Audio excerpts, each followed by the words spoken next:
Hello les petits Christ, j'espère que vous allez bien et que vous avez passé une merveilleuse journée. C'est reparti pour une méditation et j'espère sincèrement qu'il y en a qui seront motivés à la faire avec moi.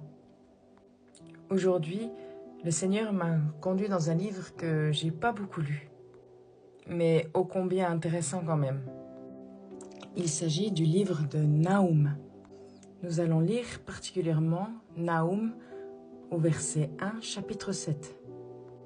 Donc pour ceux qui veulent, je vous invite à prendre votre Bible et à lire avec moi. L'Éternel est bon, une forteresse au jour de la détresse. Il connaît ceux qui se confient en lui.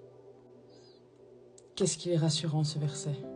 Honnêtement, c'en est un que j'ai rapidement appris par cœur et que je répète assez souvent pendant les moments de tempête.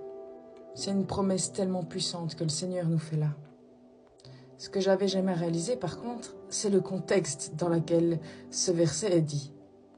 Car le contraste avec le reste du livre est juste gigantesque. Parlons du contexte justement. Donc, ce verset est tiré du livre du prophète Naoum. Et justement, la première fois que j'ai lu ce livre, j'ai été assez surprise de trouver ce verset si poignant sur la bonté de l'Éternel. Car en fait, il s'agit d'un jugement prophétique de Naoum sur la plus grande puissante nation de l'époque qui était l'Assyrie. Et le message est clair. Le Seigneur punit ceux qui pêchent en toute impunité. Je précise en toute impunité, car nous sommes tous pécheurs. Mais le Seigneur, heureusement, il regarde à notre cœur.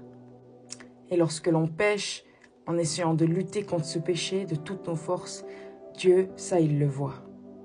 Donc déjà, loin tous les esprits de culpabilité au nom de Jésus. Mais dans tout ce jugement, dans toute cette colère, Dieu nous promet quand même d'être un puissant refuge pour ceux qui se confient en lui.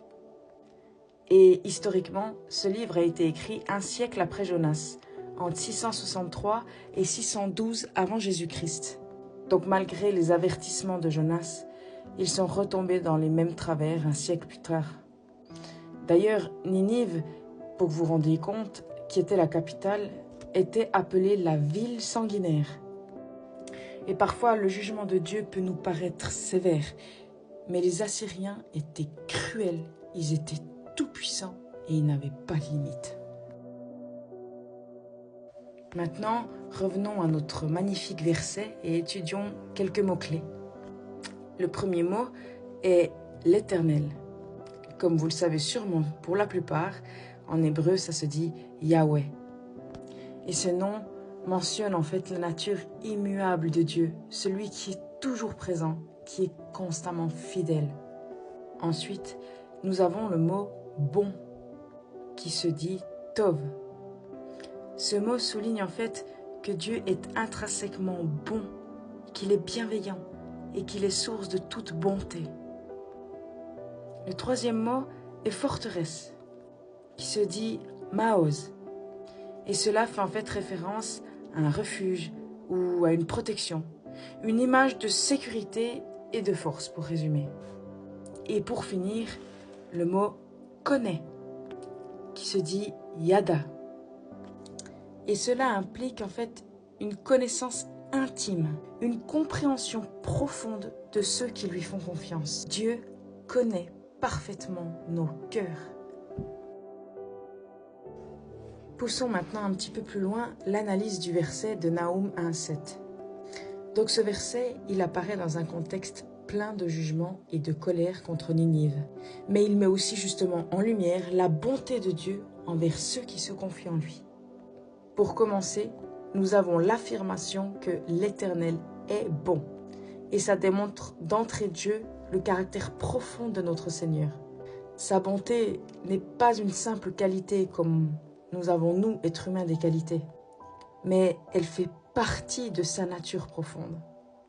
Tout ce que fait l'Éternel est fait par bonté et amour, même lorsque l'on ne comprend pas ses voies. Et le terme refuge nous rappelle que dans la détresse, lorsque les circonstances de la vie deviennent accablantes, Dieu se présente comme un abri sûr. Il est là lorsque nous nous tournons vers lui. Il est notre réconfort, notre forteresse. Ceux qui se confient en lui ne seront pas laissés à eux-mêmes. Et ça, c'est merveilleux, parce que c'est une promesse divine. Et ce verset met aussi en lumière qu'il est le bon berger. Et cela nous ramène, bien entendu, à Jésus. C'est quand même incroyable comme tout est toujours lié entre l'Ancien et le Nouveau Testament. Enfin bref. Et Jésus, c'est merveilleux parce qu'il nous offre repos et sécurité lorsqu'on le cherche. La bonté et la protection de Dieu se réalisent donc pleinement à travers Jésus, qui est lui-même notre refuge et notre soutien dans nos tempêtes. Gloire à Dieu pour cette merveilleuse promesse.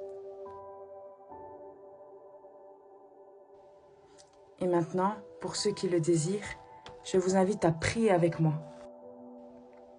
Ô Éternel, je me tiens devant toi pour te remercier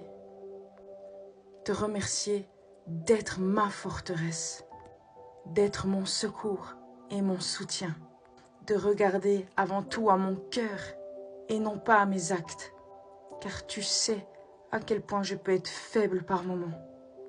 Ô Seigneur, aide-moi à me confier en toi, que mon premier réflexe soit de trouver refuge en toi dans la tempête et non dans le monde. Merci, Seigneur, pour ta protection et ta fidélité en tout temps. Merci, parce que tu es lent à la colère avec ceux qui te cherchent et que tu aimes. Merci pour ta patience et ta bienveillance envers moi, Seigneur. Que ton amour me donne la force de toujours aller vers le mieux, Seigneur. Au nom de Jésus, je t'ai prié. Amen.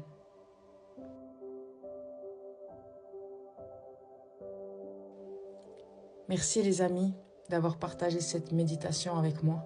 J'espère que vous avez été remplis et que le Seigneur a pu vous parler. Je prie que vous ayez vraiment cette force de vous confier en lui, qu'il soit votre refuge, votre forteresse, que ça soit votre premier réflexe et qu'il puisse vous tendre la main et répondre à vos prières ou vous soutenir dans les moments de détresse.